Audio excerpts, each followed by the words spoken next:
Bato, luoy kaayo ka. Imong gitabangan si Cayetano nga mahimong Senate President karon. Unsa may matabang sa imuha ni Cayetano at saka ni Sara? Oh. Ginulo mo lang ang buhay mo dahil sa isang pamilya. Hindi mo iniisip yung pamilya mo. Paano yan ngayon? Oh. Paano ka matulungan ni Sara? Si Sara, malapit na ipapadampot.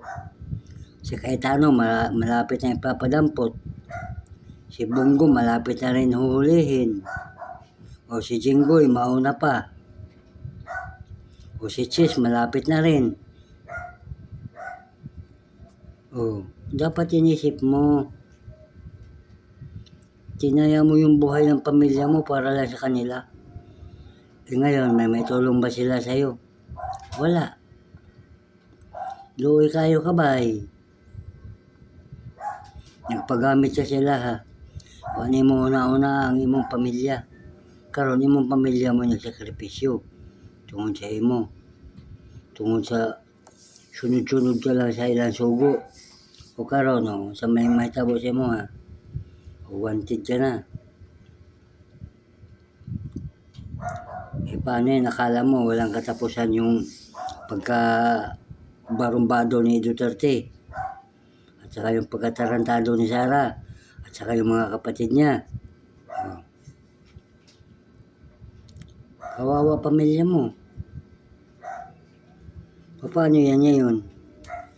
Anong mangyari sa'yo? Wala. Dapat, nung tinawagan ka ni Cayetano, dapat pinag-isipan mo muna ng gusto. Mapapabuti ba ako? Maililigtas ba ako? O ano kayang maitulong nila sa akin? Ako, may maitulong sa iyo. Diba? Kahit sa halimbawa, ako si Bato. O ako, may maitutulong sa kanila. Pero sila, anong maitutulong sa akin? Di ba wala? Luoy kayo kabay. Hindi mo lang gibuhis ang imong pamilya. Tungod sa isang pamilya nga huwag mga silbi. Nabudol ka lang ni Cayetano. Dapat bago ka mahuli ni Cayetano, patayin mo na yan si Cayetano. Para tabla-tabla na lang. Kaysa naman ganyan, magdusa ka. Di tablahin mo na siya. Di ba? Ingat siya na lang bay. Paano yan? Doon ka na mabulok sa ICC. Luoy kayo mong pamilya ba? Pati mong mga anak. Maawawag nag-eskwela. Kay bulihin man to. Bulihon sa iyang mga classmate. Ayoy, mong tatay, mamamatay tao. Siyempre, hindi na papasok yung anak mo sa paralan. Diba? Pati pamilya mo. Asawa mo.